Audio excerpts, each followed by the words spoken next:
দেশের গণ্ডি পেরিয়ে বরবাদ ছবির ডায়লগ এখন ইতালি প্রবাসী বাংলাদেশিদের মুখে মুখে। কেমন লাগছে আপনাদের? অসাধারণ। শাকিব খানের এক্সিলেন্ট পারফরম্যান্স, খুব ধন্যবাদ। এক স্মরণীয় দৃশ্য। এত প্রবাসীদের উপস্থিতি দেখে প্রথমে মনে হবে এই প্রেক্ষাগৃহ বাংলাদেশে, কিন্তু এটি রাজধানী রোমে বরবাদ ছবির হলের সামনে। ঈদ এবং বৈশাখের আনন্দ ও আমেজে মাখা এই দিনগুলো আরও বেশি উৎসব মুখর হয়ে ওঠে ইস্টার উপলক্ষে ছুটি থাকায়। পরিবার ও বন্ধুদের নিয়ে নির্মল বিনোদনে যেন টইটুম্বুর ছিল এই বরবাদ। দল বেঁধে অন্য শহর থেকেও এসেছেন সাকিব ভক্তরা, ফিরে যাচ্ছেন বাংলা ছবির সুদিনকে ধারণ করে। সাকিবিয়ানদের জন্য অনেক শুভেচ্ছা এবং অনেক সুন্দর হয়েছে, আপনাদের অসংখ্য ধন্যবাদ। সুন্দর ছবি, ফ্যামিলি বা সবার একসাথে বসে দেখা মতো ছবি। অনেকদিন পর একটা ভালো ছবি হয়েছে, বিশেষ করে শাকিব খানের শ্রেষ্ঠ ছবি।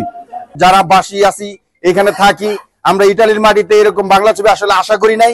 তো আমরা এই দেখলাম চমৎকার একটি ছবি এবং আমরা আশা করব আগামীতে আরো চমৎকার সুন্দর ছবি আমাদের উপহার দেবে।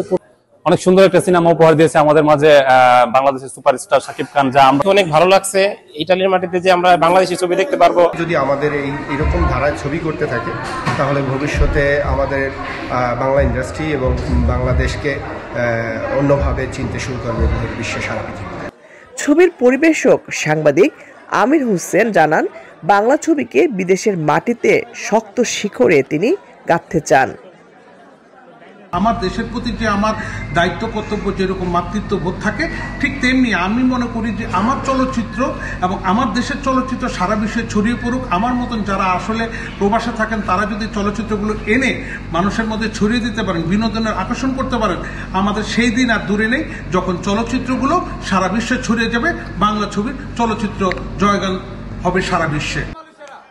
প্রবাসী বাংলাদেশিদের নির্মল বিনোদনে বাংলা ছবির নাম থাকুক সবার আগে। লাবণ্য চৌধুরী, ৭১।